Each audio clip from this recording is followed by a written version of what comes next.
Israel has now struck back at Iran after its drone and missile swarm last weekend. An explosion was heard near the city of Isfahan last night. The Iranians called it a flea bite of a strike. A week ago, Iran's missiles and drones were both unusually aggressive and mercifully ineffective because a coalition of Western and Arab states, with their intelligence and their aircraft, managed to bring most of them down before they'd even entered Israeli airspace. Now, after this round of, I would describe them as stage slaps between Israel and Iran, is the Middle East any safer, or is this just a warm-up? And did the Israelis promise a limited strike against Iran in return for being allowed to invade Rafah in the south of the Gaza Strip in the coming weeks? Lots to discuss. I want to hear your views, as ever, on 0345 6060 973. My first guest this morning on this very tricky but important subject is Amir Avivi, former deputy commander for the Israeli Defense Force in Gaza, and now the CEO of IDSF, an Israeli Defense and Security Forum. Good morning, Amir. Good morning. It's good to have you back on the program. So tell me, how would you explain the thinking behind this strike, which seemed to be more limited than many people had feared it would be? Well, there were three choices. One choice was not to retaliate at all and concentrate on pushing sanctions and snapbacking from the JCPOA and seeking also the West support for the ground operation in Rafah. The other option was saying, okay, this is a window of opportunity. Let's strike all the nuclear sites of Iran and have a full-scale war with Iran and Hezbollah. And the third option was to do something very pinpointed that sends a message to Iran. We can hit anywhere we want, at any time, very accurately. And I think this is the choice, definitely, that Israel chose. Of course, that nobody's taking responsibility for this attack, but I think that the Israeli government understands that priority number one is destroying Hamas and releasing all the hostages in Gaza, and this is what they're concentrating on. So you think this was the right choice number three, the pinpointed attack? Yeah, I think it is the right choice. It's not that Israel is giving up dealing with Iran's nuclear plan. I think that when the world saw ballistic missiles being shot at Israel, they understand that this can reach anywhere. This can reach Britain, it can reach all of Europe. And if, God forbid, this will be nuclear weapons, the whole Western world will be terrorized by Iran who wants global domination, controlling all the strains. It's not something we can allow. The Haaretz newspaper, which is not very friendly with the government of Prime Minister Netanyahu, citing Egyptian sources, says that a deal was done between the Americans and the Israelis. And in that deal, the Israelis promised the kind of limited strike that we saw in return for being allowed to invade Rafah in the Gaza Strip by the Americans. And of course, previously, America had said you can only do that, if you're absolutely secure and if the 1.5 million people living there are absolutely secure and safe in a different location. Do you understand that that kind of deal might have actually taken place? Well, I don't know if there was a deal, but definitely Iran made a huge mistake, a strategic mistake, when they shifted all the attention from Gaza to Iran. This obviously gives Israel much more freedom of operation. Israel intended anyway to move the people of Rafah to Khan Yunis and to the coastal area before a ground incursion in Rafah. We moved them almost 40 kilometers from the north to the south. Now it's moving them maybe 4 kilometers in order to secure them and have minimum collateral damage when the operation will start. And this obviously will happen before Israel goes into Rafah. Right. And when do you think that operation in Rafah will start? When does the military move into Rafah? Because at the moment, none of the troops that you need for that are poised, are they? Well, there are many preparations. I would assume it will happen in the coming weeks. As you probably know, Israel now next week is in holiday, Passover. Possibly sometimes after Passover, I would assume that this will be a good time to conduct this operation.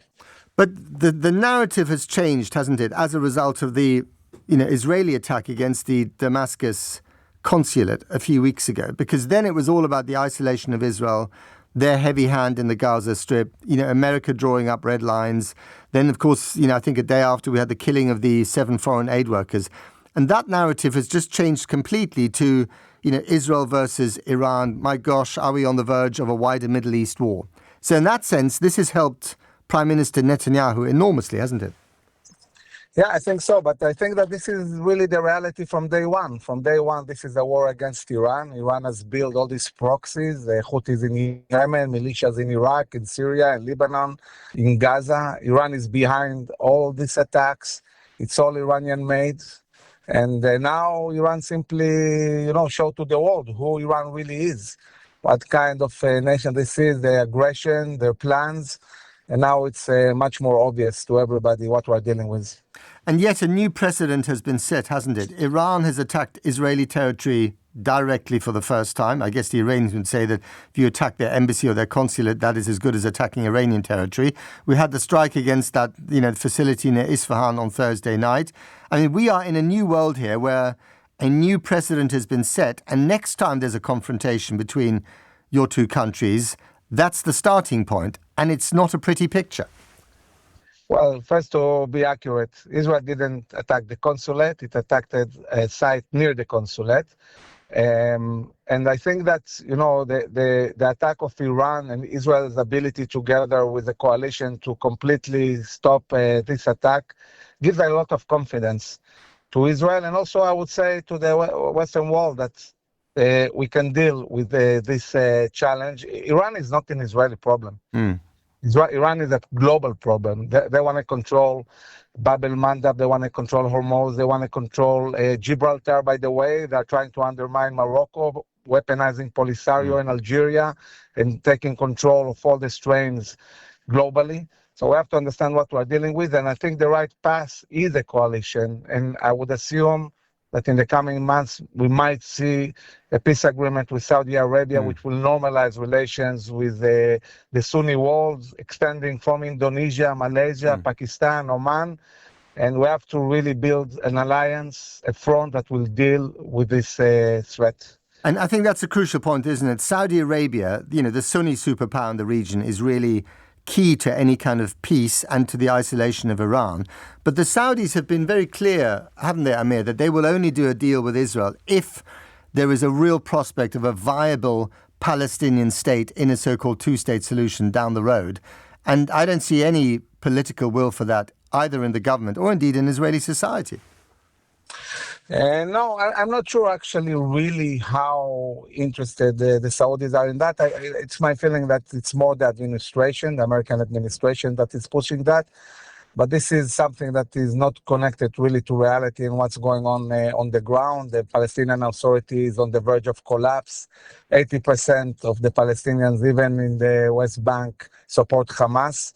The incitement, paying billions for terrorists, this is not a reality on which you can push forward peace solutions. We have to really deal with the radicalizing the society first, and this might take years.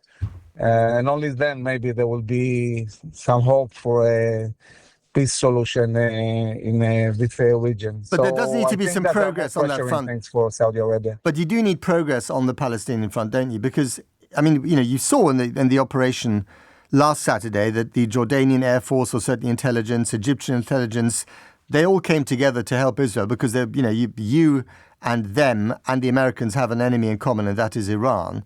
But if you kind of test the patience, not just of those Arab governments with whom you have peace deals, but also the Arab street, as it were, then you're going to have a problem. So is it not in your interest, in your security interest, let alone any moral question, that at some stage you hold out some horizon of dignity for the Palestinian people that allows you to make peace with the Saudis, keep your peace agreements with your nearest neighbors, Sunni neighbors, and further isolate Iran? So I think that in many, many occasions they got this horizon and chose terror and chose to push for the complete destruction of Israel. I think that the decision to try to do a deal with the Fatah, the PLO, which is a murderous terror organization, and then the reality of Hamas, this is a huge problem. I think that the long-term solution is really trying to build relations with the local leadership of the clans in the Palestinian society. And this is something we might actually see in Gaza, because the Israeli government is saying clearly we're not going to have Hamas, not Palestinian Islamic Jihad, and also not the Palestinian Authority, which incites also. So we might see maybe a new direction that will bring hope for solutions in this region. So, what I'm hearing you say is that the Palestinians, they, deserve local representation. They deserve a life without Hamas, or indeed without the corrupt elements of the PLO, as you would call it. But you don't see them deserving, at the end of the day, statehood. No, I'm not saying they cannot have statehood. I think that really, at least in Israel, the discussion is what kind of state. Is it going to be San Marino or Luxembourg? Or is it going to be a fully sovereign state? And this clashes, I think, with the most basic Israel's national security concerns. So it can be statehood, it can be Emirates, it can be city-states, it can be different kinds of solutions. And it's time we think out of the box about viable solutions that really look at Israel's interests and also as a solution for the Palestinians. Okay. Just in one line, Amir, have we averted war then, or is this just a warm-up for something for a bigger crisis down the line, in one line?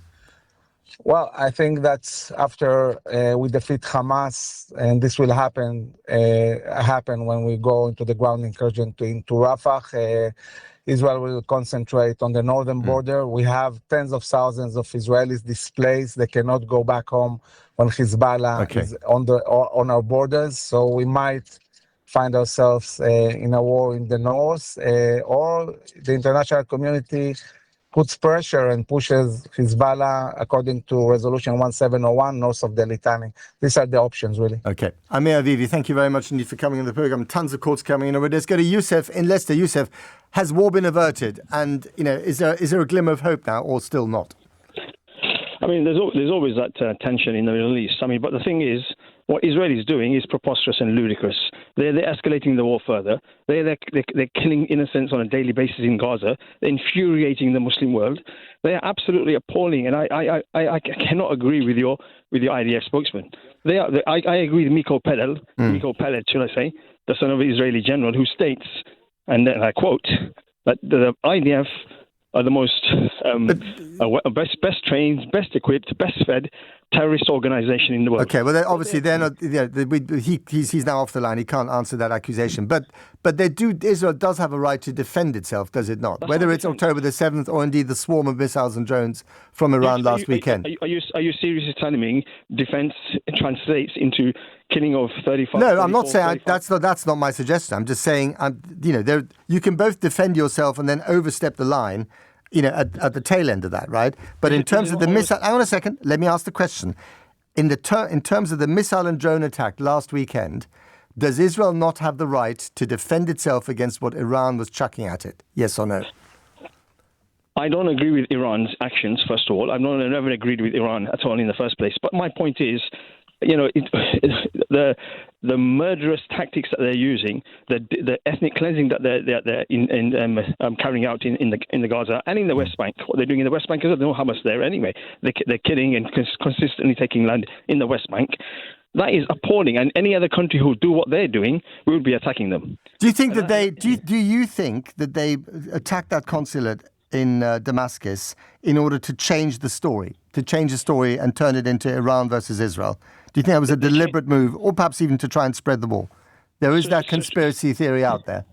The Israelis deny it. Strategic move to gain back Western support, support of UK and US and the public opinion.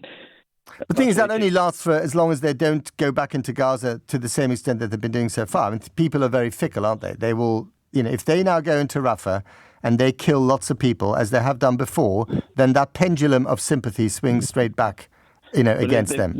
But they're still killing people in Rafah, 8, 10, 15, 20 at a time. They're doing it on a slow but short daily basis.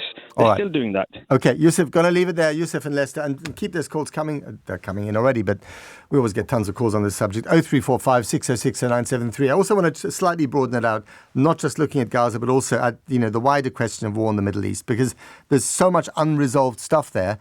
The optimist in me tells me that this is an opportunity, both for the Palestinians and indeed for the Saudis and the Israelis to create some kind of broader Middle East peace, but maybe that opportunity, as so often before, will be squandered. Next, we'll get the view from the United States.